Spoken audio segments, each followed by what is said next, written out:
Hey, what's up everyone? Welcome to another video, and today we are going to be replacing the fuel pressure regulator on my Montero.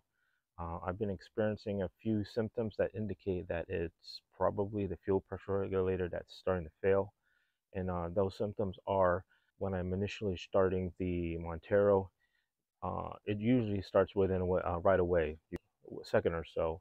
But I've been noticing intermittently that it would take a little bit longer to get the car to start. And another thing is during the mornings, and only really in the mornings, or if the truck's been sitting for a day or two without running, I'm getting a fuel smell, uh, especially the first maybe 15-20 minutes when the vehicle's just really started running. Then it kind of goes away. And other thing that I've been noticing is also in the mornings, especially if the weather's been somewhat cool, it feels like it's stalling. There's a misfire. It feels sluggish. And then once things warm up, or especially during the day, it acts normal again. I'm not getting any cell codes, but so I don't know exactly what's really going on. If it's there's a really severe misfire because it's really short. It only happens intermittently. But with the fuel smell, the longer starts, and the sluggish misfires like in the morning, I'm leaning towards it's the fuel pressure regulator. So I was going to replace the fuel pressure regulator. Obviously, I try to go with OEM, but unfortunately, it's no longer available at the dealerships here in North America. Part number is here, right here below. That's the factory part number from Mitsubishi. Um, I would get one used in the junkyard. I believe it's the same. The fuel pressure regulator that works in this 3.5 is the same that works in the 3.5s in the Montero Sports, and I think some of the 3 liters. I'm not. I would have to verify that. I'll put that here in the bottom here also if it does fit. But either or, I can't get an OEM one, and I could get one through PartSort, but that's a long wait. It could take up to a month, and I kind of need to have the Montero running because it is kind of a daily driver. So I went the next best thing. I went to RockAuto and I got a fuel pressure regulator from them. Now this one is from Beck and Arnley. I've had really great success and experience with Beck and Arnley parts. A lot of their stuff is like reboxes, so a lot of my suspension, I'm sorry, a lot of my steering parts when I did the steering refresh on the Montero a few years ago were all Zanke 555s, which is basically an OEM manufacturer, a really good quality. If you know anything about it, they did a lot of stuff for Toyota, Mitsubishi, I believe. I'm not sure of the other Japanese brands, but it's a good quality. So this is another Beck and Arnley, and it says right here it's made in Japan. See right here, it says made in Japan. Okay, so I'm going by, because Japanese manufacturing is typically high quality. I'm gonna go this route, but yeah, this is the Beck and Arley one, and actually that is the OEM part number, the MD322986, and it says, I don't know if you can see it. Focus here. There you go, made in Japan. That's the actual OEM part number right there. And that is the brand Airnan or whatever. But it's, like I said, it's made in Japan. I am confident this will be a quality piece. So yeah, that's what I'm going to replace it with and get it done. Show you, and for the sake for this video, show you how it's to replace it on the Montero. So the fuel pressure regulator on the Montero is right there. If you can see it from here, I'm going to zoom in. So that is the fuel pressure regulator right there. It sits kind of underneath, in between the power steering pump right there. You can locate it. That's where it's at. So it's held in by, I believe, two 10mm bolts, and it has a vacuum hose that goes to the throttle body, And then there's one other hose. I think it links it to the other end of the fuel rail. So all the tools you'll need is a 10mm socket, wrench, some pliers because of the clamp that goes from the other end to the other fuel rail, the hose that goes to the other fuel rail, and just gently tug on the vacuum hose that goes on top of the fuel pressure regulator that goes to the throttle body, and you should be able to get it out. Probably have to remove this valve cover here to get better access. But yeah, you don't have to tear apart a bunch of stuff. You can pretty much change it with just removing the engine covers.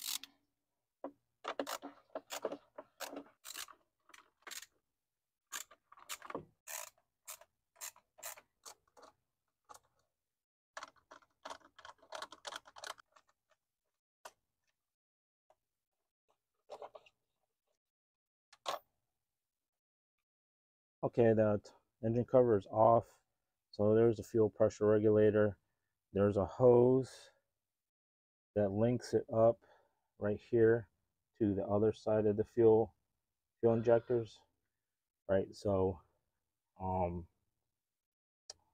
that hose goes right here to the fuel regulator right here. So there's a, not sure if you can see, there's a similar clamp like that that goes on that end. I'm going to zoom in there, right there. That's that hose that goes to the other side of the fuel rail.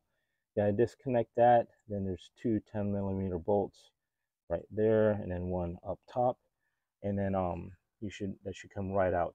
But before we do that, we're gonna remove the fuse for the fuel. We're gonna run it and try to empty out the fuel line so there's no bunch of fuel that comes out when we take out the fuel pressure regulator. So we're gonna do that real quick. So it's the MPI relay, multi-port fuel injection relay. It's the 20 amp one. Let me show you where it's at. And it should be this one right here. That is for the fuel injection. This is for ignition. That's fuel injection. So we just pop this out, and then we start the truck and wait for it to die. All right, we should be ready. So I'm just gonna put paper towel or a rag, whatever you want to use, underneath here, just in case there's a little bit of fuel that's left in there and it comes out. It doesn't all spill down onto the engine, and we start taking it off.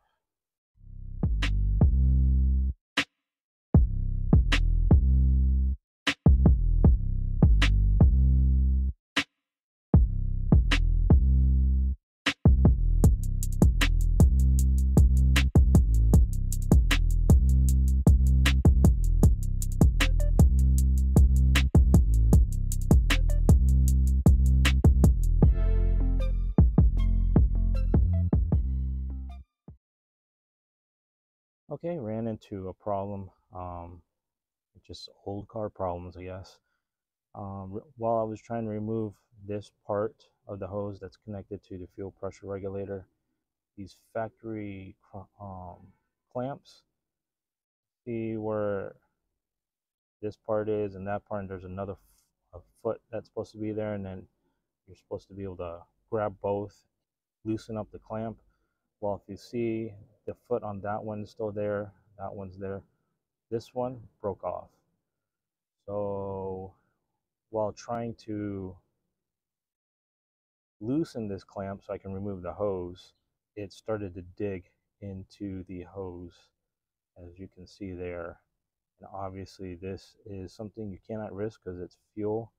Obviously I'm not going to reuse this hose. So anyways, this is the original hose installed back in 1998, so it probably doesn't hurt to go ahead and replace it.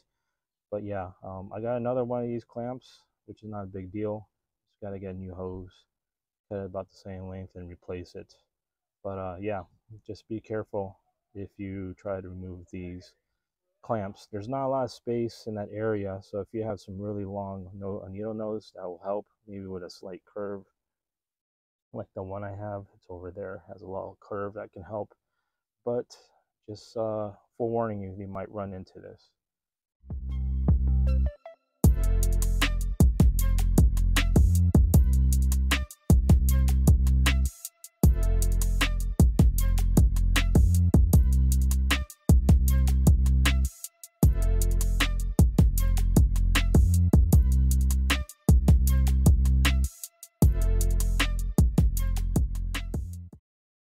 All right, it's all loose. I got the bolts out.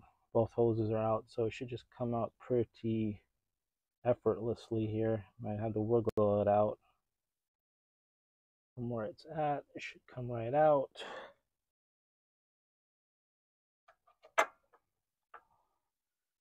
All right, a little bit of fuel came out, and there it is. There's the fuel pressure regulator. Okay, here's the original Mitsubishi one right here, and here is the one from RockAuto, made in Japan, like I said. The factory one is MD306058. If you look closer right here, let me see if I zoom. I don't know if you can tell. See the Japan, you see that right there? I don't know if you can tell. That right there is almost the same exact font. Let's see here. If I can put both. This might be the manufacturer for the OEM one, because look at the font. You can barely see that A. You can just point out they look exactly the same, right? So I think this is like an OEM manufacturer, this Airnan. Look at that. They look identical. I mean, I could be wrong, but just by looking at it, this might be actual factory replacements. I might not even have to get an OEM one. But yeah, this I know the part numbers are different, but this is 98. Typically, what manufacturers do, they do a design change, and the part number supersedes to a new part number.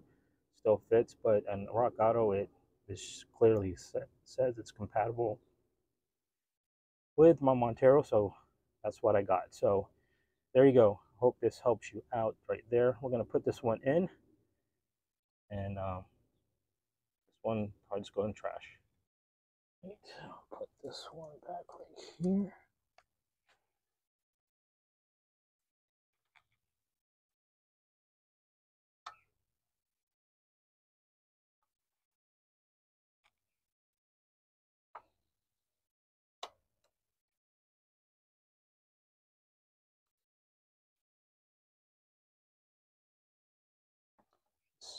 Should just go right into the fuel rail. Oh, there it is. It's all in. Everything looks lined up pretty good. All right. Put the screws back in.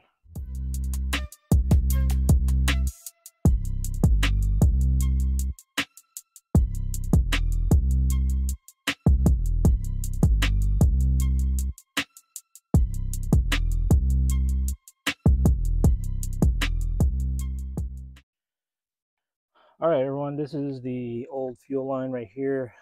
I can't decipher the print on the old original hose, so I had to do some measuring. Fortunately, I have a bunch of extra hose, and I have fuel line hose, and I had the perfect one that fits. Basically, the same diameter as a hose. In efforts of it's important because I can reuse the clamps, and it is a fuel line hose, right? This is a weatherhead. That's the part number, H05704. It's a 1/4 inch. This right here, if you look it up, is it is when it comes up in Google, it is a fuel line hose. So this is a dedicated fuel line hose. Sometimes You can go to a weather auto parts store. They can, pretty sure they'll give you the right hose. But if you have any questions, you can always look at the part number to verify it is a fuel line hose. This is a fuel line hose. Sometimes the fuel line hose it'll have says fuel line hose on it, but this one doesn't particularly say it. So if you go by the part number, it brings it up. So yeah, this is it. This is what's going to replace the damaged one. So all I have to do is cut it to size, have an extra clamp, and then reinstall, and then get this thing running. Make sure it runs good. All right, just in case you guys have it running the same issue, that's what you need.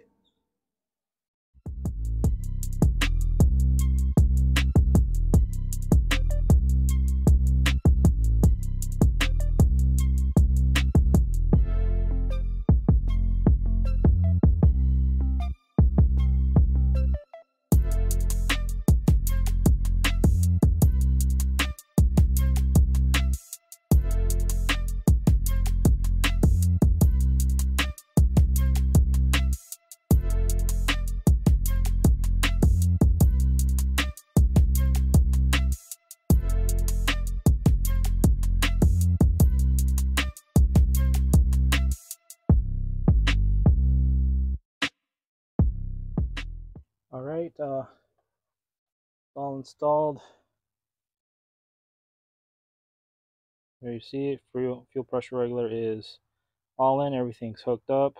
Vacuum line going to the intake to the FPR is installed. Everything's secure. We're good to go. Put back the NPI fuse. All right.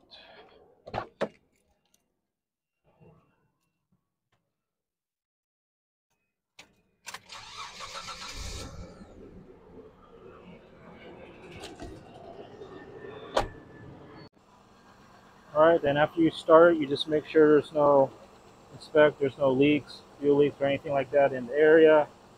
You see everything is dry, it's not wet. You know, if you didn't install it correctly, it'd be wet by now, but it's all dry. Truck runs really good. So there you go. The issues I was having with the Montero the past few months with the poor idle, fuel smell coming from the engine bay, the random misfires. I also was seeing a decline in my miles per gallon. I keep track of my mileage, my miles per gallon on a website called Fuely, and I've noticed ever since it was the issues we're having, my MPGs have steadily reduced. The Montero usually averages between, well, I don't know, 15 miles per gallon, but I've been steadily going down to like 14, 13, and the reason I went ahead and started to replace the fuel pressure regulator is that my fuel mileage was going down to like close to 12 miles a gallon in the high 12s, and my driving habits are pretty much the same. I do like 50-50 city highway on my going back and forth to work. If you go on these trail trips, I get a little bit of better fuel mileage because you're on the highway, but it's been steadily going down. And like I said, I've been experiencing the misfiring in the morning, running rough in the morning, the fuel smell, and then trying to start the truck at times, especially when it's cool weather. It takes a little bit longer for it to crank and get going. So yeah, if you're experiencing those issues on your Montero, it's most likely your fuel pressure regulator. Um, and I'll give that a shot. If you're smelling fuel, especially, it's most likely that too, that your fuel pressure regulator is failing. So if you're experiencing any of those symptoms, go ahead. You might want to look at your fuel pressure regulator. It's not that hard. It's those hoses, the two 10 millimeter bolts that pops out. This job should only take you maybe hour and a half, or even less. But I ran into an issue where the fuel hose going to the FPR, that little clamp like you saw, got damaged, and it damaged the hose. So that was the only reason it took me a little bit longer than it should be. But hope this video helps you out. Hope to see you in the next video, and we'll see this truck on more adventures. See you guys. Thanks for watching.